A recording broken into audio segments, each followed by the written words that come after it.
안녕하십니까. 인도태평양 전략연구원 최수용입니다. 이번에 소개시켜드릴 이야기는 이인호 전 서울대학교 교수님, 그리고 전 핀란드 러시아 대사를 역임하셨던 그 이인호 대사께서 1919년을 국가의 시발점이라고 주장하고 있는 그 이종찬 씨에 대해서 한 고언을 또 글을 쓰셨습니다. 그래서 1919년 건국설 거두시라, 이와 같은 제목으로 지금 이인호 교수께서 공개 서한을 작성해서 지금 언론에 공개가 되었습니다. 조금 길 수도 있겠지만 매우 중요한 역사적인 의미를 포함하고 있어서 제가 다시 한번 이 이종찬 관련된 이야기를 동영상을 좀 찍게 됩니다. 제목은 이종찬 신임 광복회장께 보내는 공개 서한입니다. 앞부분에 쭉 축하의 이야기를 쓰셨고요. 그리고 났지만 불행하게도 지난 6월 22일 취임식에 뒤따른 인터뷰 기사들을 보고 저는 많은 우국 시민들과 함께 경악을 금치 못했습니다. 보도가 얼마나 정확했던가는 모르겠지만 그 과정에서 드러난 이종찬 회장님과 보도 기자들의 역사의식은 크게 잘못되어 있었기 때문이다. 국가의 정체성만 바로 서면 나라가 정상화됩니다. 라는 윤석열 대통령, 아니 나라가 정신적으로 흔들리고 있음을 크게 걱정하는 모든 국민들이 원하는 국가 정체성 바로 세우기와는 상반되는 방향으로 나아가는 역사에 대한 무지와 몰 이해가 드러나고 있었습니다. 그래서 저는 그간 회장님과 저희 집안 간 만국의 회한을 품고 사셨던 외조부님 때부터 쌓아왔던 깊은 우위에 혹시라도 손상이 가지 않을까 하는 염려에도 불구하고 이 공개 서한을 쓰기로 결심했습니다. 공과 사가 갈등을 빚을 경우는 공을 앞세워야 한다는 것이 나라를 위해 헌신하신 우리 조상들의 공통된 가르치심이었음을 잘 아실 것입니다. 편지는 크게 세 단락으로 지금 구분이 되어 있습니다. 첫째, 1919년 건국은 역사 왜곡이다. 첫 번째로 지적드리고 싶은 것은 우리 대한민국이 언제 독립국가로 세워진 나라인가 하는 국가 정체성의 핵심 문제입니다.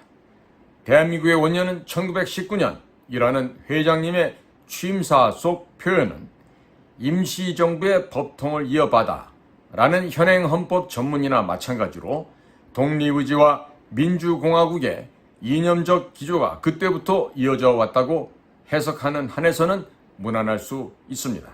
그런 맥락에서 1948년 대한민국 정부 수립을 대한민국의 재건 또는 부활이라고 보는 견해가 있고, 이승만 대통령 자신도 정부 선포식에서 민국 30년이라는 표현을 쓴 일이 있습니다. 하지만 객관적 역사적 사실이 몇몇 사람의 발언으로 달라지는 것은 아닙니다. 1948년 8월 15일이 아니라 1919년 4월 상해 임시정부 출범이 우리 대한민국의 수립이었다는 주장은 분명한 역사 왜곡입니다. 임시정부는 어디까지나 임시정부이지 국민을 보호할 수 있는 권능을 내외로 인정받은 정식 국가가 아닙니다. 이승만 박사나 김구 선생은 임시정부를 우리 망명 임시정부로 인정받으려 백방 노력했지만 어느 나라도 심지어는 우호적이었던 장개석 정부조차도 인정을 거부했습니다. 국내에서 일제의 압박을 받고 살던 한국 백성 절대 다수는 임시정부가 있다는 사실조차 알지 못했습니다.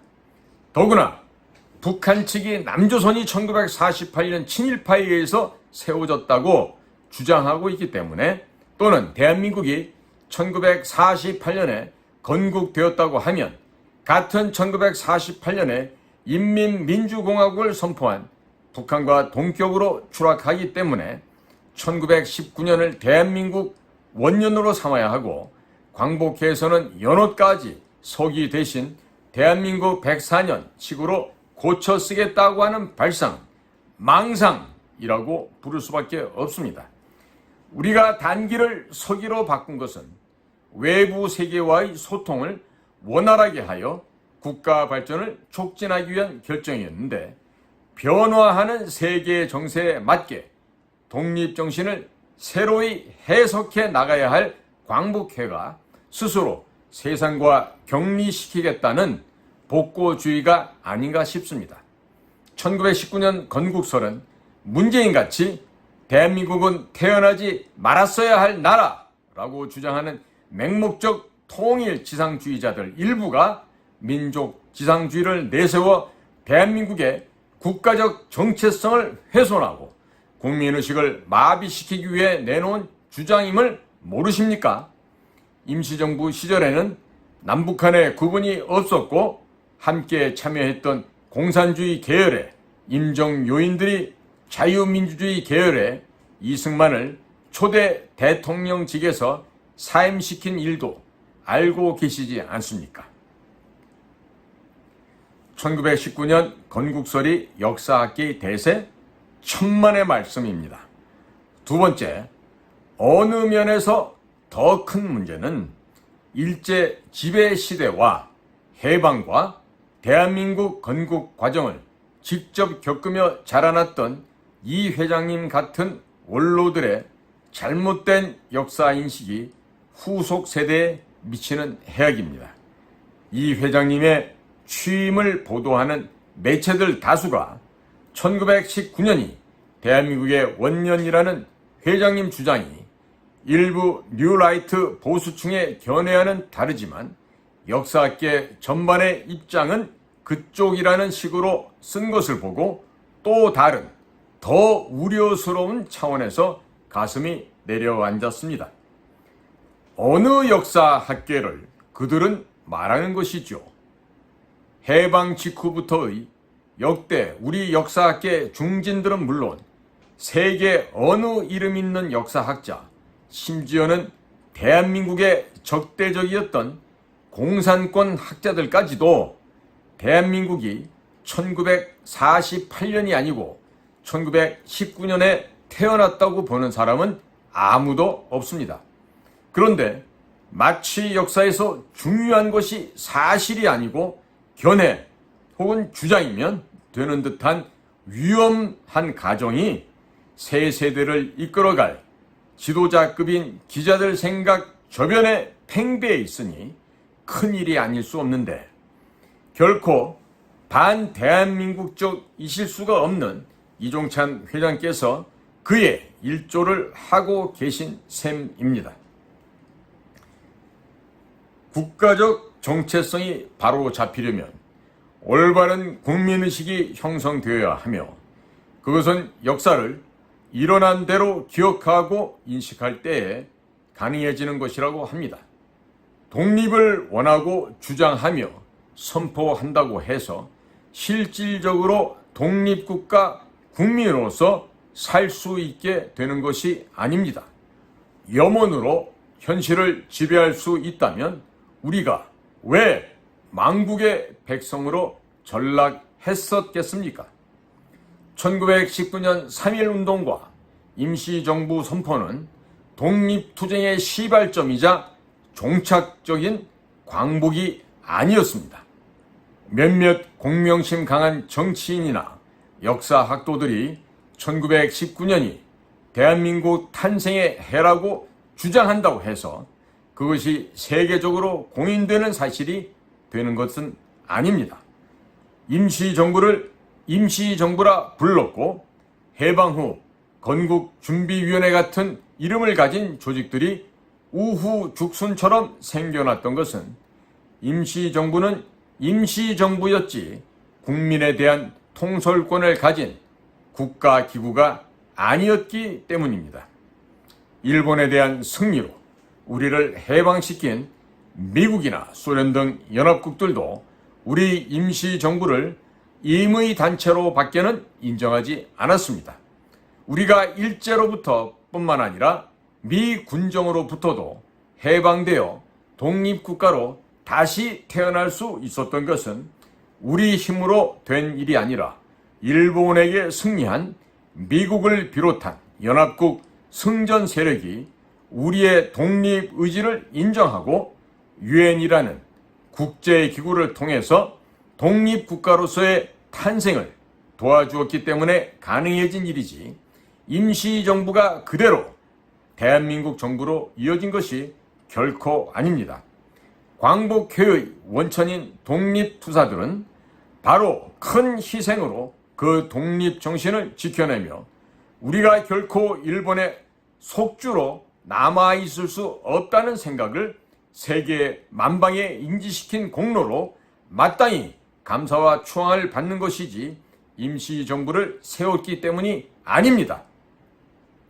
우리 힘으로 우리 스스로가 일본에서 해방되고 독립을 성취하지는 못했기 때문에 우리는 분단이라는 기상천외의 민족적 비극을 감수하지 않을 수 없게 되었지만 우리 민족 어느 누구가 그것을 바랐겠습니까? 이종찬 회장님과 저는 우리의 소원은 독립, 새나라의 어린이는 하는 동요를 부르며 자라난 세대입니다.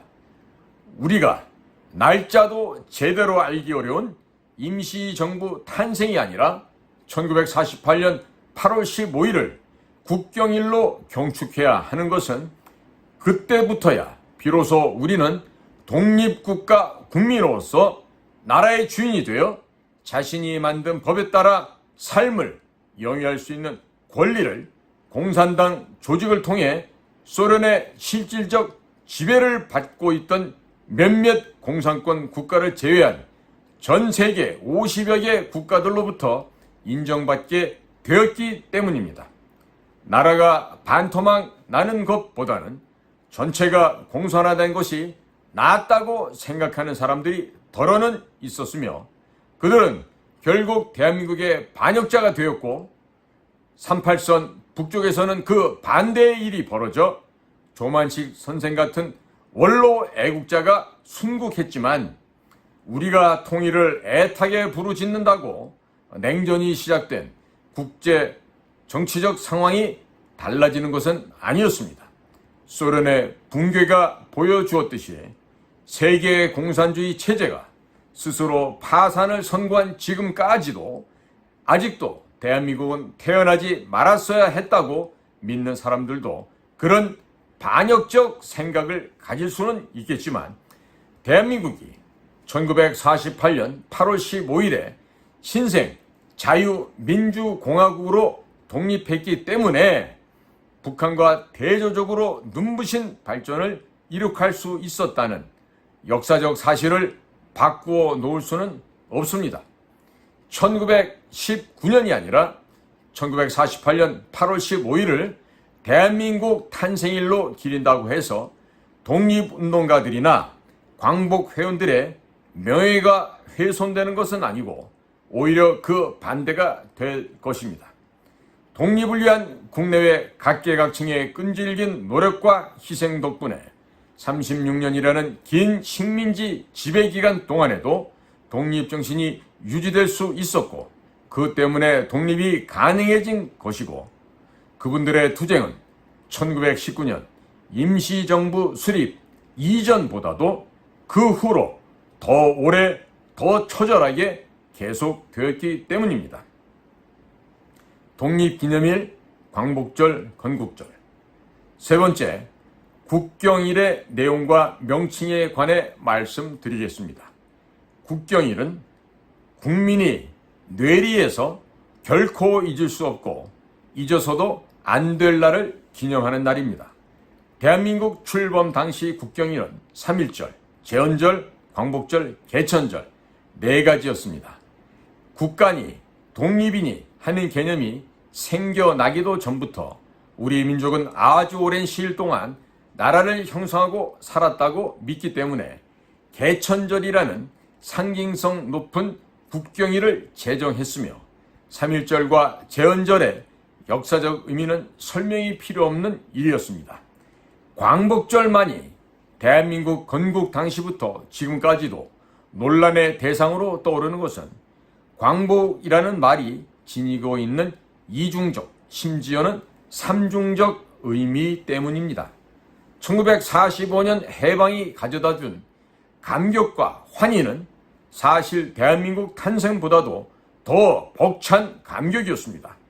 많은 이들에게는 일본의 패망이 길의 바퀴였고 38선을 중심으로 하는 국토 분단이 뒤따르리라는 것은 누구도 아직 몰랐으며 해방은 바로 독립, 곧 광복이라고 믿었기 때문에 1945년 8월 15일 해방은 환희 그 자체였습니다.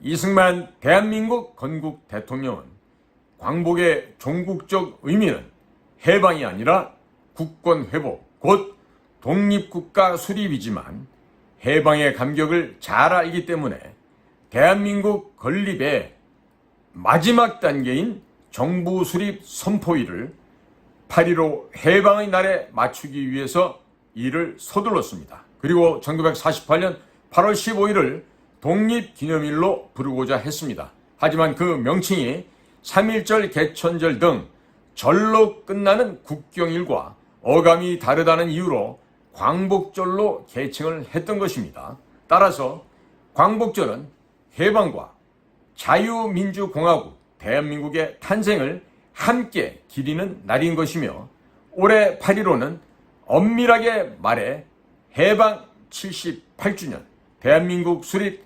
75주년 기념 광복절인 것입니다.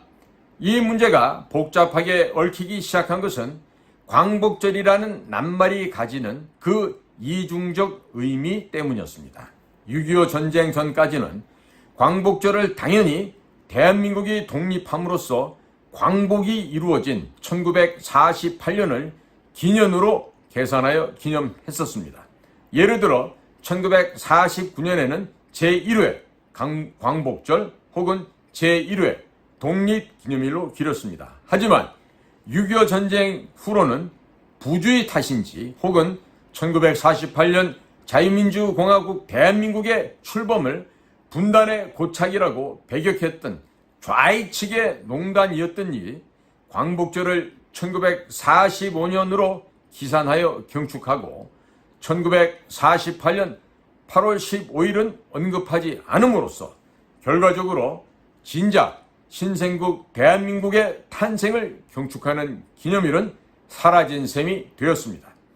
그에 대한 우려의 목소리가 나오기 시작할 때 그에 더해 1919년 건국설이 갑작스레 대두하자 애국 진영에서는 대한민국이 생일마저 빼앗김으로써 정체성이 훼손당하고 있음을 깨닫고 1948년 8.15를 아예 건국절로 못 박자는 운동을 시작했습니다.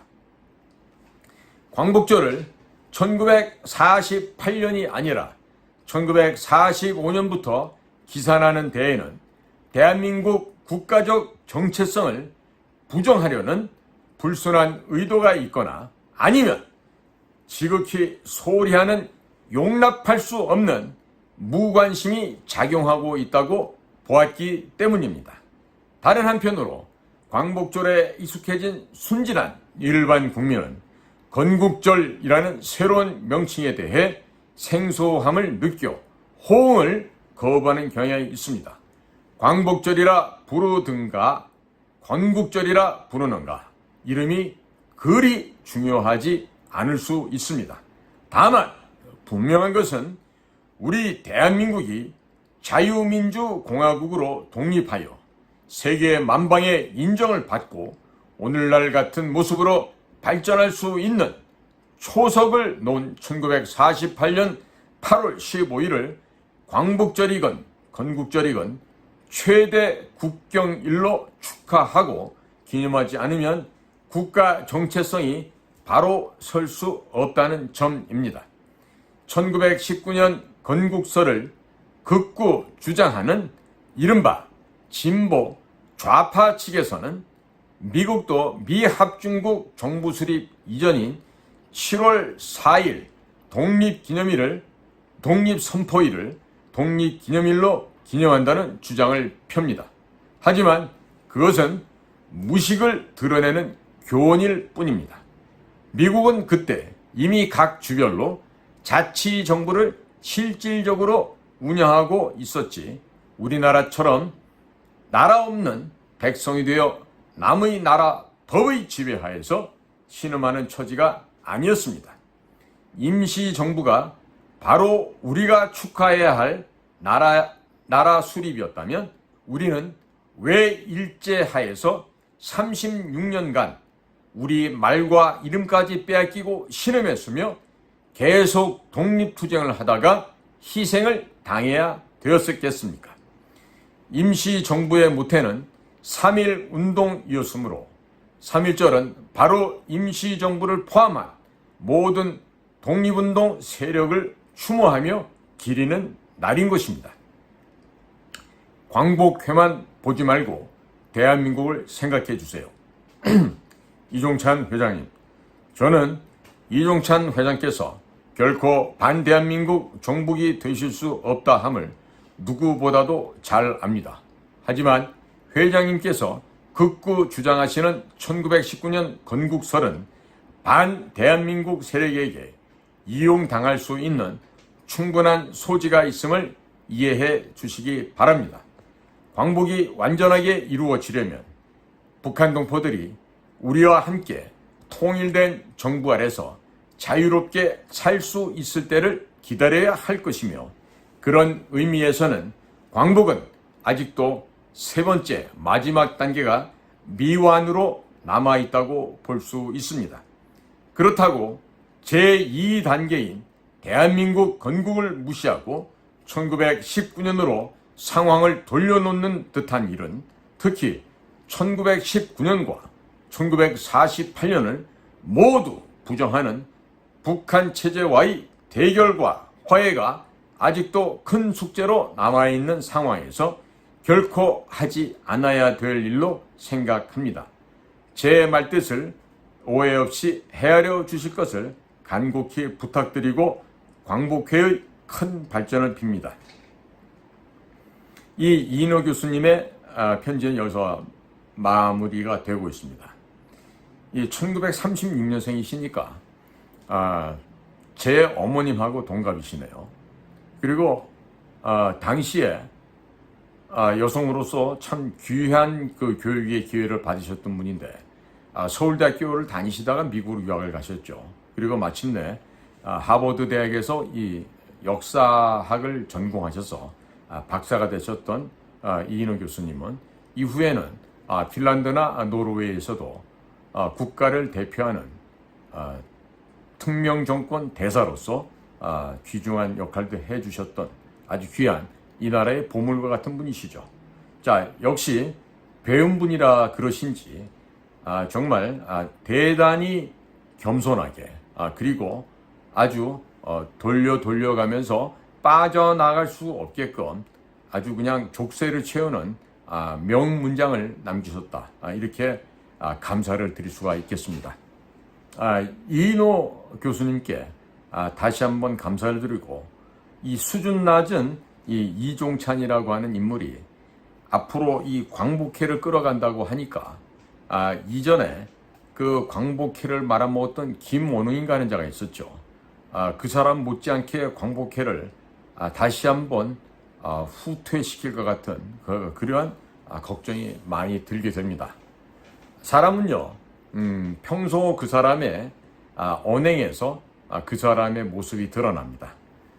이종찬 씨는 보면요, 1979년 10월 26일 박 대통령의 시해 사건 이후에 12.12를 겪으면서 이제 시대가 바뀌어서 전두환 대통령 시기로 이제 넘어가야 됩니다. 그 시절에 당시 중앙정보부가 국가안전기획부로 바뀌는 과정에서 자신보다 후배였던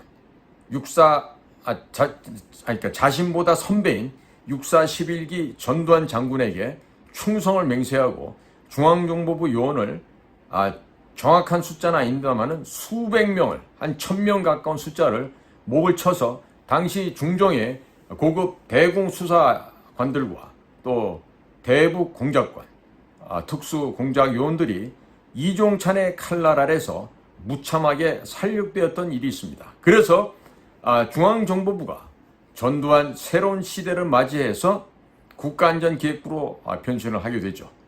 그래서 저 같은 사람은 그 이후에 입사를 했기 때문에 국가안전기획부 시절에 저는 입사를 해서 공작관 생활을 시작하게 된 그런 케이스가 되겠습니다. 그런데 아이러니하게도 다시 18년 5개월 정도가 흐른 후에 김대중이라는 사람이 대통령에 당선이 되자 이종찬은 그 이전에 민자당 시절에 4선인가 5선 국회의원을 했는데 거기서 다시 팔색조로 변신을 해서 김대중에게 찰싹 달라붙어서 다시 또 살육의 마술을 벌이게 됩니다. 그것은 국가안전기획부를 국가정보원, 지금의 국정원으로 바꾸면서 초대 국가정보원장으로 오게 됩니다. 김대중과 합심하여 국가의 중추신경망 조직이었던 국가안전기획부를 도륙을 하면서 물경 580명이나 되는 대한민국 정보기관의 최정예 요원들을 목을 치게 됩니다. 억울하게 쫓겨난 사람들도 있었고 아직도 국정원 강제퇴직자 명예회복을 추진하고 있는 우리의 참 선배님들도 계십니다. 제 방송에서 두 차례에 걸쳐서 그 국강진 선배들의 애끓는 상황과 그 심정, 그것을 대통령님이 한번 보시라고 제가 한번 방송을 두 차례에 걸쳐서 했지만 이 이종찬 씨는요 그런 인물이에요. 그러니까 결기 혹은 신의, 신조, 믿음, 신뢰 이런 것하고는 거리가 먼 사람이죠. 자, 그런데 아이러니하게도 어려서부터 과외공부 학교 등으로 맺어진 윤석열 대통령의 어렸을 때 중마고 이철우라는 연세대학교 로스쿨 교수가 있는데 이 이철우 교수의 아버지가 이종찬이에요. 그러니까 어려서부터 철우야 성녀라 하면서 뭐 밥도 사주고 하지 않았겠습니까? 그러니까 이제는 이종찬이 마치 상왕처럼 대통령이 뒤에 그늘 치고 앉아서 지금 국가정보원까지도 쥐락펴락하고 있다는 얘기가 사방팔방에서 들려오고 있습니다. 특히나 미국에서도 이종찬의 이와 같은 행태에 대해서 대단히 지금 못마땅하게 생각하고 있고 과연 대한민국의 국가정보기구라고 하는 국정원과 미국의 핵심 정보 역량인 중앙정보부 CIA는 대한민국의 국정원을 지금 믿지 않고 있는 상황까지 가고 말았습니다. 그러니까 이 뒤에서 수렴청정하고 있는 이종찬이라는 사람이 이제는 아들 찬스입니다. 아빠 찬스가 아니라 아들 찬스를 이용해서 또 기가 막히게 줄타기를 하면서 광복회 회장에 취임을 하고 나서 첫 번째 열린 취임식에서 이렇게 1919년을 우리나라의 건국 시점이다 라는 지금 해괴망측한 망언을 지금 하고 있는 거죠. 본인이 대한민국은 태어나지 말았어야 할 나라라는 문재인과 같은 사고에 동조하고 있다는 얘기가 되지 않겠습니까? 이것은 바로 대한민국 체제를 전복해서 평양 승냥이들에게 이 대한민국을 송두리째 바치고자 헌납하고자 하는 반대한민국 세력과 같은 세력이거나 혹은 그 세력들에게 이용당할 수 있다고 생각 안 합니까?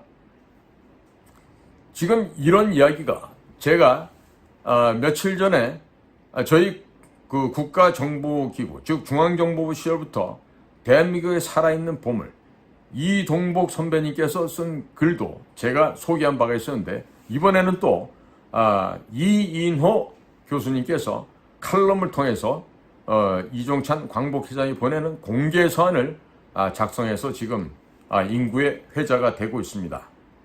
지금 이종찬 광복회장은 귀가 있는 사람이라면 이러한 대한민국의